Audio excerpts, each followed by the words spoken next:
The darkness of space stretched endlessly in all directions. Captain Marcus Bennett stood on the bridge of the Valiant Dawn, watching the stars pass by on the main screen. His ship had been traveling through the outer reach sector for 3 months now, mapping systems that no human had ever visited before. "Captain, I'm picking up something strange," said Lieutenant Jake Morrison from his station. The young tactical officer's face showed confusion as he studied his screens. "There's a structure ahead. It's big and it's definitely artificial." Marcus leaned forward in his chair. Finding anything man-made this far from human space was unusual. "Can you tell what it is?" "Not yet. But it's not human design.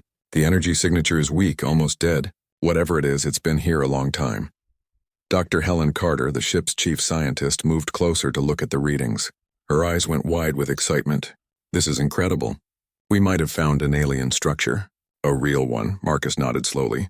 In all of humanity's expansion into space, they had found ruins and evidence of extinct civilizations, but active alien life remained rare.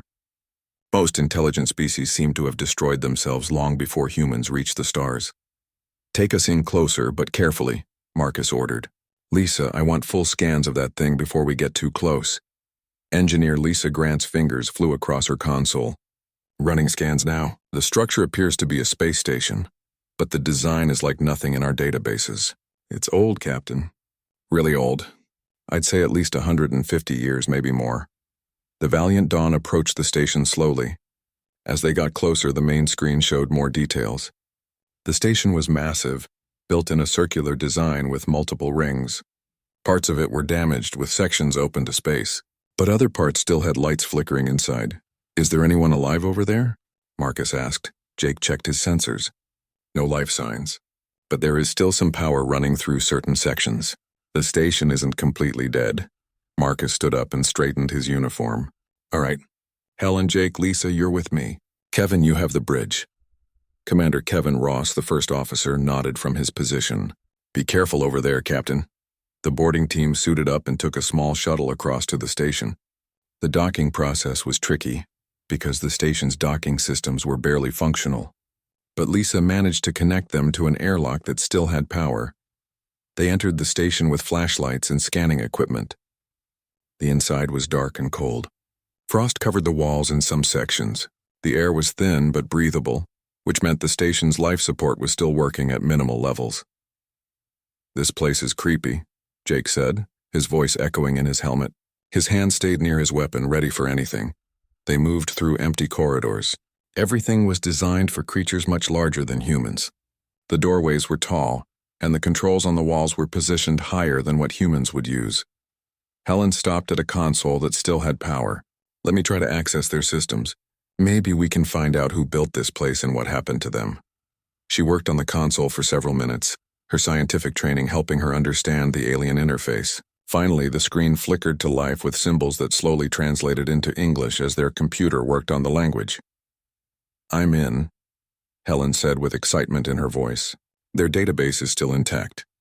This station belonged to a species called the Velkrin. According to this, they were a warrior culture that controlled this entire sector of space." "Were?" Marcus asked. "Past tense? The last entry in this log is from 70 years ago. After that, nothing. It's like everyone just vanished." Jake moved to another console and found something else. "Captain, you need to see this. There are video files here, lots of them." Helen transferred the files to their portable computers. They found a room that looked like it had been a control center and sat down to watch the recordings. What they saw made their blood run cold. The videos showed the Velkrin. They were large creatures standing over 7 feet tall with thick armor-like skin and forearms. They looked powerful and dangerous. The videos showed their military might, their conquered worlds, and their pride in being the strongest species in this part of space. Then the videos showed something that made Marcus's hands clench into fists. The recording showed Velkrin ships attacking human vessels. Not military ships, but colony ships. Ships full of families looking for new worlds to settle. The attacks were brutal and without warning. The Velkrin destroyed some ships completely and captured others. Humans were shown being dragged away in chains. "Oh my God," Helen whispered. "These are the lost colony expeditions. The ones that disappeared 150 years ago. We always wondered what happened to them." The team watched in horror as the Velkrin celebrated their easy victory over the weak humans. In the recordings, Velkrin leaders laughed about how simple it was to conquer these new creatures who traveled in slow, poorly defended ships. But then the recordings changed. The dates jumped forward by 2 years. The Velkrin were no longer laughing. Their military bases showed signs of battle damage. Their leaders looked worried in the videos. And then came the final recordings. They showed space filled with human warships, hundreds of them. The fleet was massive, far larger than anything the Velkrin had expected. The human ships were sleek and deadly, designed for war, not exploration, and they carried a message that the Velkrin had recorded. A human admiral appeared on the screen. He was older, with gray hair and cold eyes. His voice was calm but carried absolute certainty. "You attacked our people without cause. You enslaved our children. You laughed at our pain. You made a mistake. You attacked the wrong species. We are humans and we do not forgive. We do not forget. And we do not lose." The video ended there. The station's logs ended there. Everything just stopped. The team sat in silence for a long moment. Finally, Marcus spoke. "Find everything you can about what happened next. Search the entire station. I need to know the rest of this story." Over the next several hours, they explored more of the station. They found more logs, more recordings, more evidence, and slowly a terrible picture formed. The Velkrin had attacked humanity thinking they were weak. They had been wrong. Humanity had responded with overwhelming force, and from what they could tell from the scattered evidence, the Velkrin had paid a terrible price. In one of the final data cores they found, there was a set of coordinates. 7 different locations, all marked as Velkrin colony worlds. Helen checked their star charts. All 7 systems were in this sector within a few weeks' travel. "We need to investigate these coordinates," Helen said quietly. "We need to know what happened." Marcus nodded. "Set a course for the nearest one. But I have a feeling we already know what we're going to find." As the Valiant Dawn left the dead station behind and jumped to faster-than-light speed, Marcus stared at the stars and wondered about the story they had uncovered. Humanity had always presented itself as peaceful explorers, seeking knowledge and friendship among the stars. But this evidence suggested something different.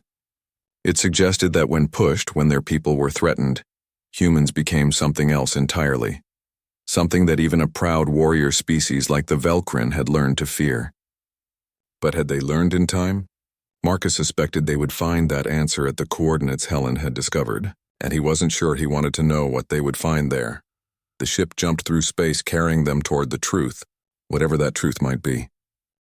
The first Velkrin colony world appeared on the Valiant Dawn's screens after a week of travel. From space, it should have looked beautiful. The planet had oceans, continents, and an atmosphere perfect for life. But as they got closer, Marcus and his crew saw the truth. The planet was dead. "Scanning for life signs," Jake said from his station. He waited, watching his screens. Then his face went pale. Nothing. Not even bacteria. "The entire planet is sterile." Helen checked her own readings. "The cities are gone. I mean, completely gone. I'm seeing glass craters where they should be. The heat required to do that would be enormous." Lisa pulled up images of the surface. What they saw was devastating. Entire continents showed signs of massive bombardment. Cities had been melted into pools of glass that reflected the sun. Forests were ash. Oceans were filled with debris. Nothing moved on the surface. "Nothing lived. Take us down," Marcus ordered quietly. "I want to see this with my own eyes." They landed the shuttle near what had once been a major city, based on the size of the crater. The team stepped out onto the surface wearing protective suits. The ground beneath their feet crunched with every step. It was all ash and broken glass. Helen knelt down and picked up a piece of something. It had been part of a building once, but the heat had melted it into a twisted shape. "This wasn't just bombing," she said. "This was systematic destruction. They made sure nothing would survive." They walked through the ruins for an hour. Jake found something half buried in the ash. It was a Velkrin skeleton, burned and broken. "There are millions of these all over the planet," he said quietly. This was genocide. Marcus stood at the edge of the glass crater and looked out over the dead world. "Search for any data storage. Anything that might tell us more about what happened. There has to be something that survived." It took 2 days of searching, but they finally found it. Deep underground, protected by layers of rock, was a Velkrin military bunker. The entrance had been sealed, but Lisa managed to cut through. Inside, they found computers that still had power from backup generators. The files inside told a story. The Velcrin military had documented everything, including their own defeat. The team sat in the dark bunker and read through the reports, watching recorded meetings of Velcrin leaders as their world fell apart. After the Velcrin had attacked the human colony ships, they had waited for a response. They expected maybe a small human fleet would come seeking revenge. They were prepared to destroy it and add humans to their list of conquered species. Instead, 3 months after their attack, human ships appeared everywhere at once. Every Velcrin military base in the sector was hit simultaneously. The attacks were precise and devastating. Human ships used weapons the Velcrin had never seen before. Entire fleets were destroyed in hours. The Velcrin leaders held an emergency meeting. The recording showed them arguing, confused about how humans had become so powerful so quickly. One leader suggested negotiation. The others agreed. They had underestimated humans and needed to make peace before more damage was done. They sent an ambassador to the humans. A diplomat named Claire Mitchell came to meet them. The recording showed her arriving on a Velcrin command ship. She was a small woman compared to the massive Velcrin, but she stood straight and spoke clearly. She offered peace terms. The Velcrin would return all human prisoners, pay compensation, and sign a non-aggression treaty. The Velcrin commander in the recording laughed at her. He called humans weak. He said they would never bow to creatures so small and fragile. And then, in front of the cameras, he ordered her execution. The recording showed Claire Mitchell's last moments. She didn't beg or cry. She just looked at the camera and said, "You're making a mistake. You don't know what you've done." They sent the recording back to Earth. It was meant to show human weakness and Velcrin strength. Instead, it sealed the Velcrin's fate. The next entry in the military logs was marked 2 weeks later. A message had been received from the human fleet. It was simple and direct. Ambassador Mitchell came in peace. You killed her. Now we come in war, and we do not accept surrender. What followed was systematic destruction. The human fleet moved through Velcrin space like a storm. They didn't just attack military targets. They attacked everything. Colonies, outposts, stations, shipyards. Every Velcrin population center was targeted. The recordings showed Velcrin military trying to fight back, but it was useless. Human ships were faster, better armed, and perfectly coordinated. One recording showed a Velcrin admiral trying to surrender his fleet. The human response was to destroy every ship. No prisoners were taken. No mercy was given. The war had become something beyond normal conflict. It had become extermination. Helen found reports of Velcrin trying to evacuate civilians to hidden colonies. But somehow the humans found every location, every hidden base, every secret refuge. Within 3 years, the Velcrin military was completely destroyed. And the humans didn't stop there. The final entries in the bunker's logs were desperate. The Velcrin on this colony world knew the human fleet was coming. They knew they couldn't fight and couldn't run. The last entry was from a Velcrin civilian, not a soldier. She wrote about her family, about her children, about her hope that someone would find this record someday and know that not all Velcrin had wanted war. We attacked them first, she wrote. Our leaders were proud and stupid. They killed the human ambassador when she offered peace. Now humans are coming to kill us all, and we cannot blame them. We destroyed their innocent people. Now they destroy ours. If anyone finds this, know that we died understanding why. We angered the humans, and humans do not forgive. The recording ended. The bunker's logs ended. The colony's story ended. Marcus and his team left the bunker in silence. As they flew back to the Valiant Dawn, Helen spoke quietly. There are 6 more coordinates, 6 more colony worlds.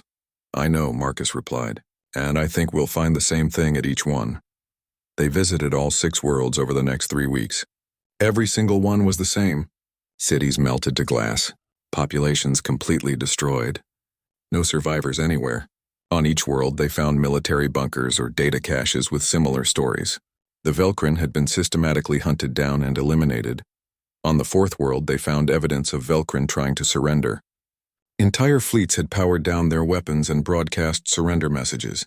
The human response was recorded in a recovered black box. You had your chance to surrender. You killed our ambassador. Now you pay the price. Jake spent hours studying the tactical data. This wasn't just war, he said to Marcus one evening. This was calculated, precise. The human fleet never made mistakes. Every attack was planned perfectly. They knew exactly where every Velcrin world was located. They must have had intelligence operations running for months before they even started the open attacks. They were angry, Lisa said. Humans saw what the Velcrin did to those colony ships. They saw Claire Mitchell's execution, and they decided that the Velcrin species was too dangerous to allow to exist. Helen shook her head. But complete extinction? That's not something humans are supposed to do. We're supposed to be better than that. Maybe we are better, Marcus said quietly. Or maybe when someone kills our people, when they laugh at our pain, we become something else. Something that makes sure it never happens again. The coordinates led them to one final location, the largest set of numbers on the list. According to Velcrin records, it was their homeworld, the place where their species had evolved, where their civilization had begun. Set course for the Velcrin homeworld, Marcus ordered. Whatever answers we're looking for, we'll find them there. As the Valiant Dawn jumped to faster-than-light speed once more, the crew was quiet. They had seen the evidence of humanity's wrath spread across 6 dead worlds. Now they were heading to the place where it had all ended, the place where the last Velcrin had died, and Marcus had a feeling they would find more than just ruins waiting for them there. The Velcrin homeworld appeared different from the colonies. As the Valiant Dawn approached the planet, Marcus could see that while parts of it showed the same devastation, other parts seemed almost untouched. But like all the other worlds, no life signs registered on their scanners. Captain, we're not alone, Jake announced suddenly. I'm reading 4 ships in orbit. None of them are human. Marcus stood up quickly. Battle stations. Identify those ships. Already did, sir. They're not hostile. 1 ship is Zephyr, 1 is Karathi, and 2 are from species I don't recognize. They're all just sitting there, scanning the planet below. Before Marcus could respond, a communication came through. An alien face appeared on the screen. It looked like an insect with multiple eyes and antennae. The translator converted its words into English. Human vessel, I am Ambassador Tarn of the Zephyr Collective. We mean no harm. We are here to study what your species did to the Velcrin. Marcus exchanged glances with Kevin. This is Captain Marcus Bennett. Why are you studying this? Because the entire galaxy has heard stories about it, Tarn replied. A species that completely destroyed another species. This is rare, very rare. We want to understand what humanity is capable of. Another screen opened showing a different alien. This one looked reptilian with green scales and yellow eyes. I am Scholar Vex of the Karathi. We have been studying human history since you entered galactic space. What happened here is important. It defines who you are as a species. Before Marcus could answer, another human ship appeared on their sensors. Jake identified it quickly. It's the Horizon's Edge, a research vessel from Earth Command. The new ship's captain, a woman named Nina Price, contacted them directly. Captain Bennett, Earth Command sent me here. They knew someone would eventually find what happened here. I have documents and information you'll need. Permission to come aboard? Granted, Marcus replied. An hour later, both crews, along with Ambassador Tarn and Scholar Vex, met in the Valiant Dawn's conference room. It was strange seeing humans and aliens sitting together, discussing humanity's darkest moment in space. Nina opened a case and pulled out data drives. These are classified documents from Earth Command. The full story of what happened with the Velcrin. Command kept it quiet for 70 years, but they always knew this day would come. When someone found the evidence, we'd have to explain ourselves. She loaded the files onto the conference room screen. What they saw were records from Earth's government during the war. Meeting minutes, strategic plans, and debates among human leaders about what to do about the Velcrin. Helen read through them carefully. They debated for weeks after Claire Mitchell was killed. Some leaders wanted to just defeat the Velcrin military and then stop. Others wanted to take territory. But a third group argued for complete elimination. Why? Asked Ambassador Tarn. Why not just defeat them and move on? Nina answered. Because the Velcrin attacked without warning. They killed thousands of civilians.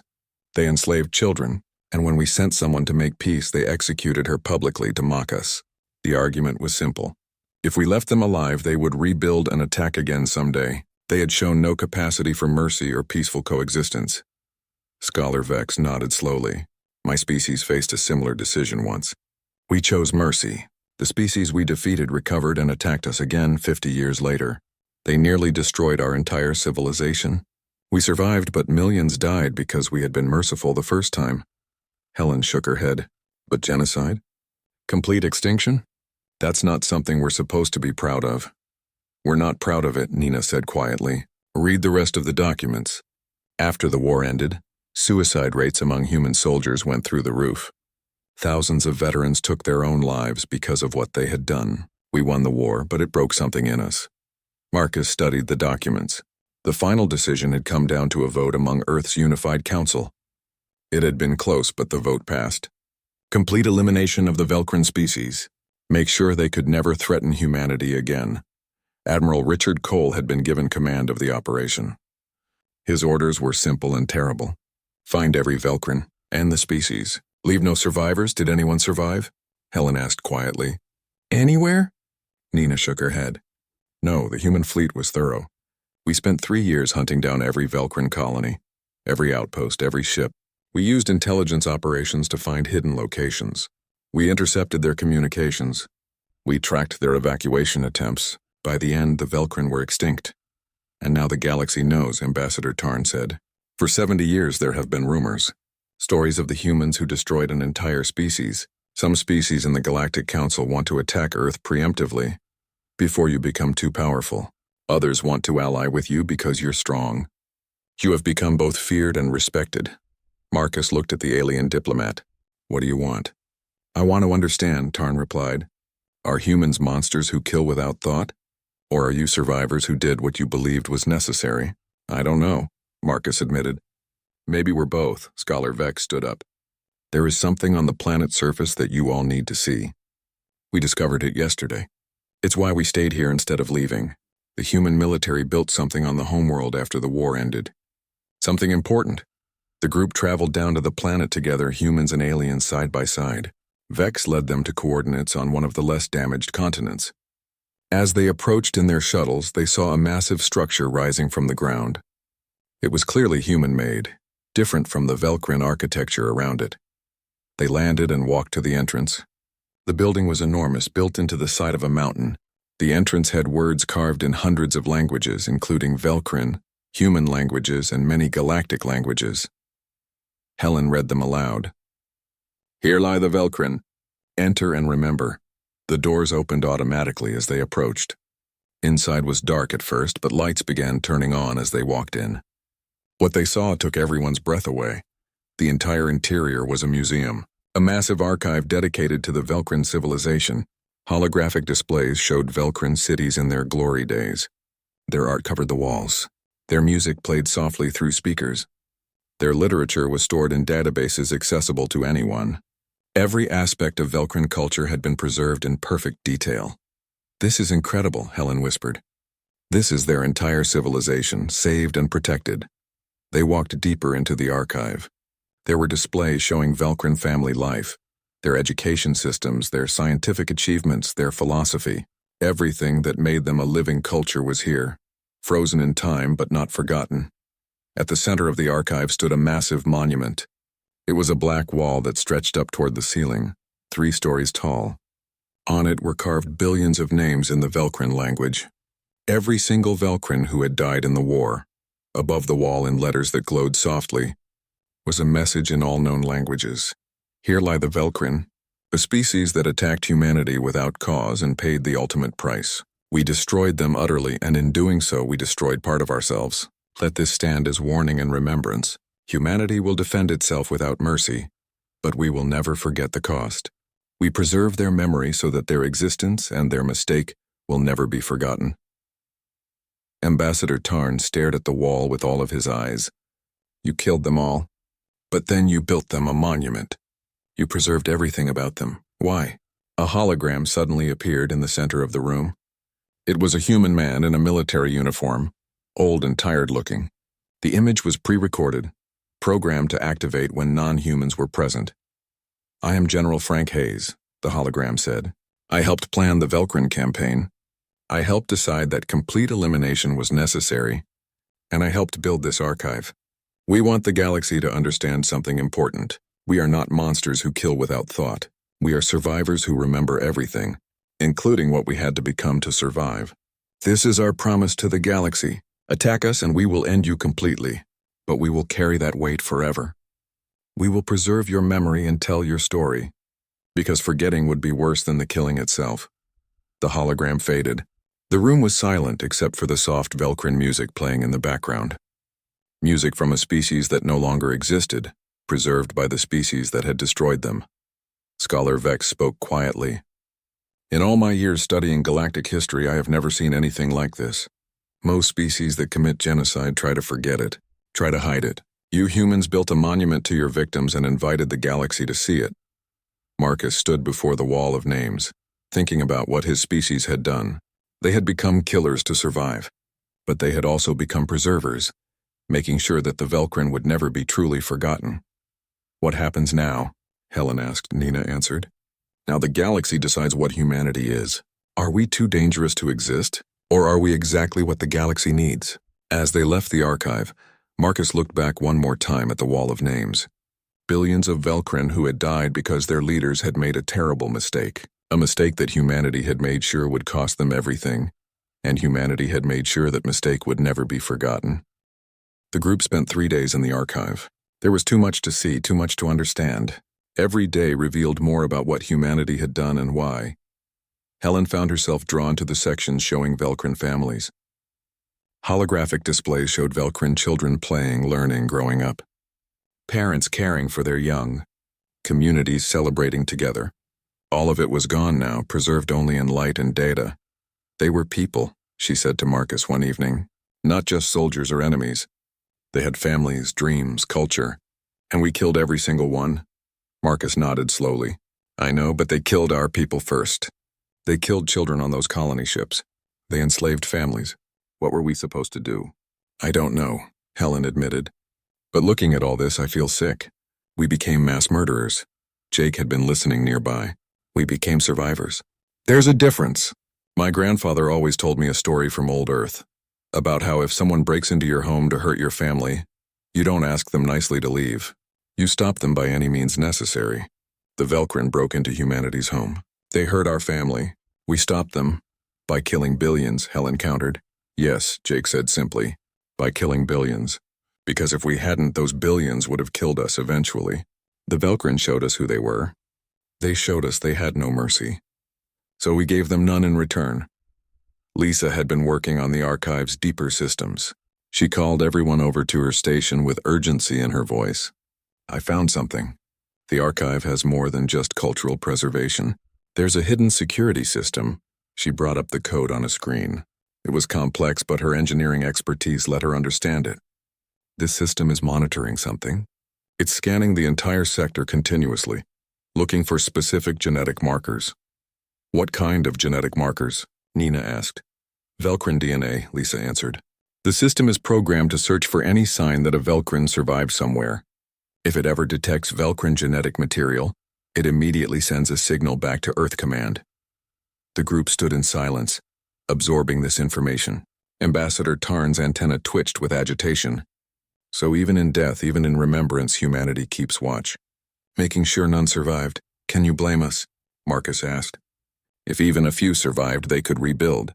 And knowing what they did to us, knowing how they think, they would attack again eventually.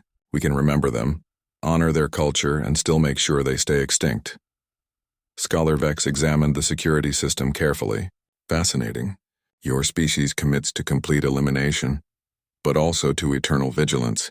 You make sure your work was thorough and stays thorough. Nina pulled up more documents from her classified files. There's more you should know. After the war, Earth Command studied the psychology of the Velcrin extensively. We wanted to understand why they attacked us. What we found was disturbing. She displayed the psychological profiles on screen. The Velcrin believed that the universe was divided into predators and prey. They saw themselves as the ultimate predators. Any species they encountered was automatically classified as potential prey. They literally couldn't conceive of peaceful coexistence as equals. Their entire culture was built on domination. That doesn't justify genocide, Helen said, but her voice was less certain now. Doesn't it? Scholar Vex asked. My people made a different choice. We showed mercy to a species like the Velcrin. They came back and killed millions of us. We survived only by luck and sacrifice. If we had been more thorough the first time, those millions would still be alive. Nina continued. The documents include interviews with human survivors from the colony ships. The ones who were enslaved and later rescued.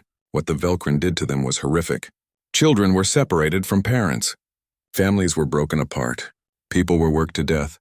Some were used in genetic experiments to see if humans could be bred into more useful slaves. She showed images from the rescue operations.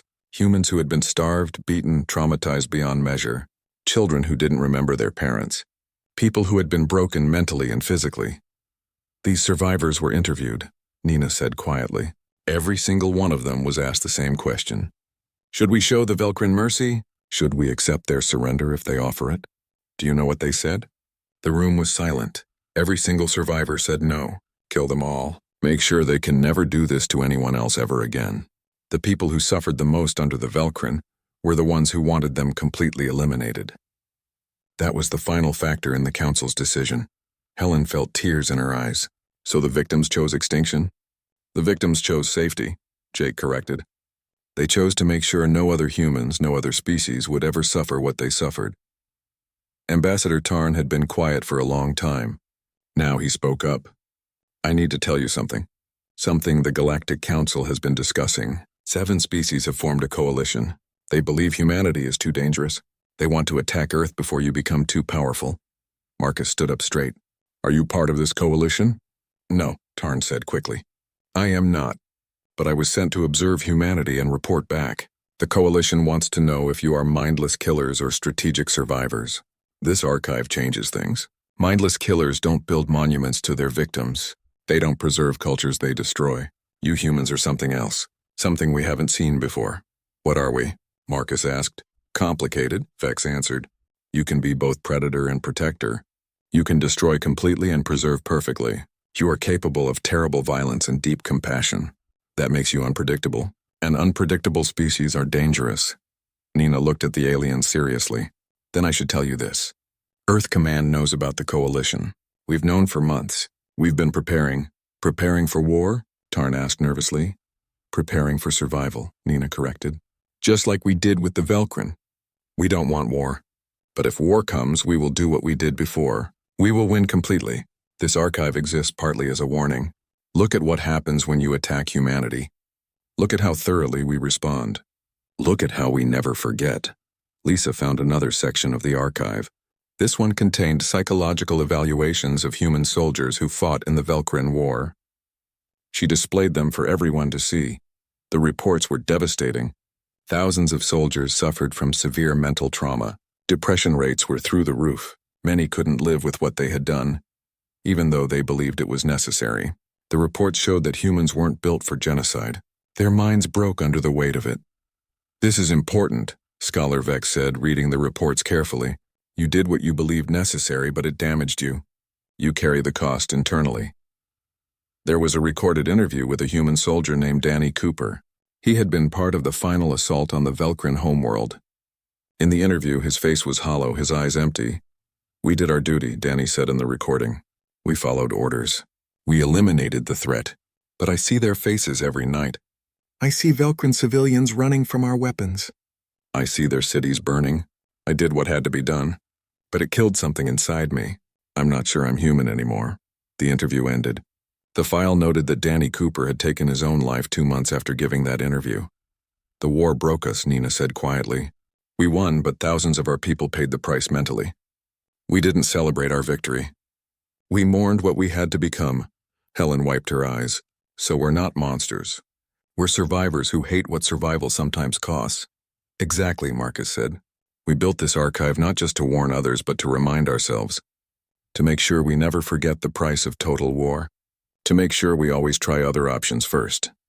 Jake pulled up the final section of General Hayes' recorded message. The hologram appeared again. If you're watching this, Hayes said, then the galaxy knows what we did. Good. We want you to know. We want you to understand that humans don't kill easily. But we kill effectively when we must. This archive is our promise. We will always try peace first. We will always seek understanding. But if you attack us, if you enslave our people, if you murder our diplomats, then we will respond with absolute force, and we will carry the weight of that response forever. The hologram showed Hayes looking tired, old, broken. I helped kill billions. It was necessary. It protected humanity. But it cost me everything I was. I can never forget their faces. I can never unhear their last messages. This archive exists so that everyone remembers, both what the Velcrin did and what we did in response, because forgetting either part of that story would be a different kind of extinction. The hologram faded for the last time. The group stood in the archive, surrounded by the preserved culture of an extinct species, and contemplated what it meant to be human, to be capable of such destruction and such preservation, to be able to kill billions and then spend decades making sure those billions were remembered. What do we tell the galaxy? Ambassador Tarn asked finally. Marcus looked at the monument wall, at the billions of names carved in stone. We tell them the truth. We tell them that humans will defend themselves without mercy if attacked, but we also tell them that we carry the cost of our actions forever. We're not mindless killers. We're survivors who remember everything, including our own sins. The meeting took place aboard the Valiant Dawn 3 days after they discovered the archive. Representatives from all the ships gathered in the conference room. Ambassador Tarn had called the meeting, saying he had important information to share. Marcus, Nina, and the rest of the human crew sat on one side of the table. Tarn and Scholar Vex sat on the other, along with 2 other aliens from the ships that had been studying the Velcrin homeworld. One was a floating jellyfish-like creature named Keeper Lore. The other was a crystalline being that communicated through light patterns. Translated by a computer as Warden Tech Tarn began speaking, his insect-like features serious. I have been in contact with the Galactic Council. I have shared everything we found here. The archive, the monument, the documents about the war, everything. And, Marcus asked, the coalition that wanted to attack Earth has been dissolved, Tarn said. For now. The Council saw the archive and understood something important. Humanity is not a mindless threat. You are dangerous when provoked, but you also have conscience. The archive proved that, Scholar Vex nodded. My people are already sharing the story throughout the galaxy. The Velcrin War is being studied as a cautionary tale, about what happens when you attack humans without cause, and about what happens to humans when they're forced to fight a war of extinction. So we're safe? Helen asked hopefully.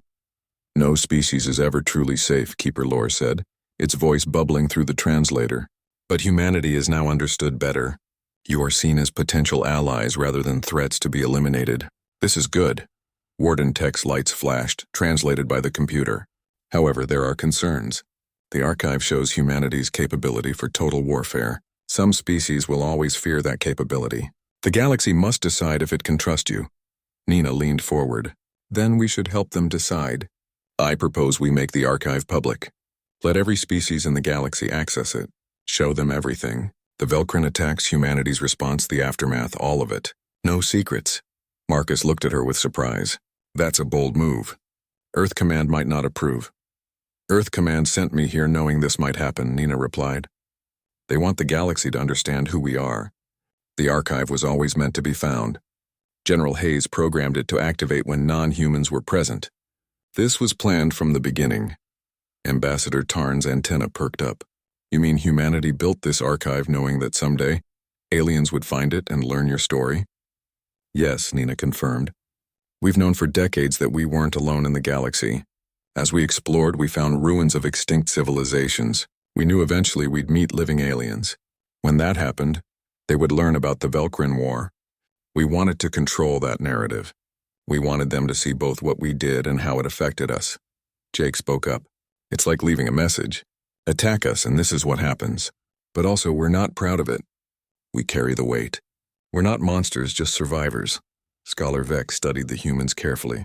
This is extremely sophisticated. You planned this message decades in advance. You preserved your enemy's culture, built them monuments, and created a narrative that shows both your strength and your conscience. This is not the action of simple warriors. This is strategic thinking on a grand scale.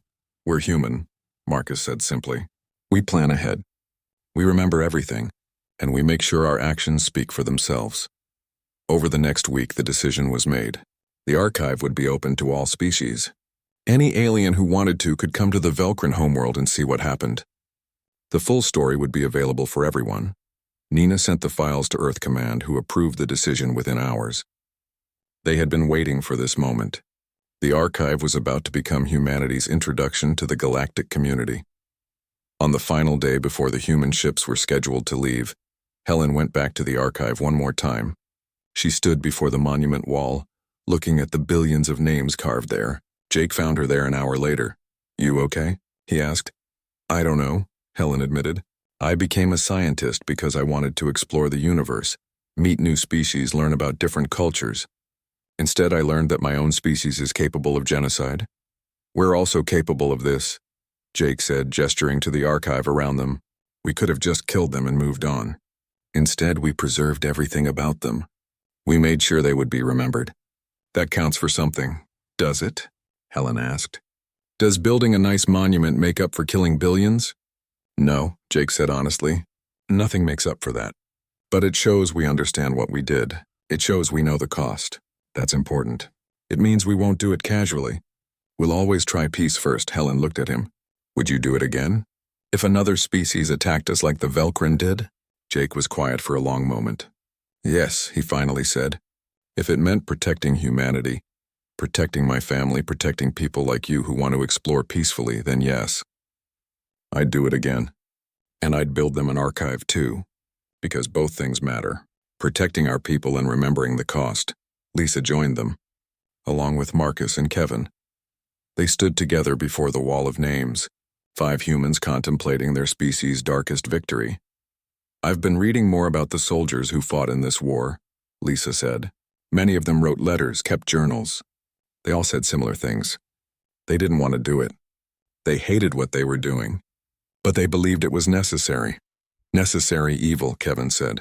That's what the historians call it. Evil that serves a necessary purpose. But it's still evil, Helen pointed out. Yes, Marcus agreed. It is. We killed an entire species. No matter how justified we felt, no matter how threatened we were, we ended billions of lives. That's something we have to carry forever. It's why this archive exists, so we never forget what we're capable of. They left the archive together and returned to the Valiant Dawn. As the ship prepared to depart, Marcus stood on the bridge one last time, looking at the Velcrin homeworld on the main screen. Set course for Earth, he ordered. We have a report to make. As the Valiant Dawn jumped to faster than light speed, Marcus began writing his official report to Earth Command. He wrote about the discovery of the Velcrin station, the dead colonies, the archive, and the monument. He wrote about the alien researchers and the Galactic Council's decision. But he ended with something personal. We found proof of humanity's capacity for total war, he wrote. We found evidence that when pushed to the edge, when our people are threatened and our diplomats are murdered, we respond with absolute force. We don't just win wars, we end them completely. But we also found proof that we never forget the cost. Every name on that monument wall is a weight we carry. Every preserved piece of Velcrin culture is a reminder of what we destroyed. We are not proud of what we did. We are aware of it. And that awareness might be our greatest strength, because it means we will always try peace first. It means we understand that total war should be the last option, not the first. The galaxy now knows what we are. We are survivors who remember everything. Predators who build monuments to their prey. Warriors who cry for the enemies they kill. This is humanity, both our strength and our curse.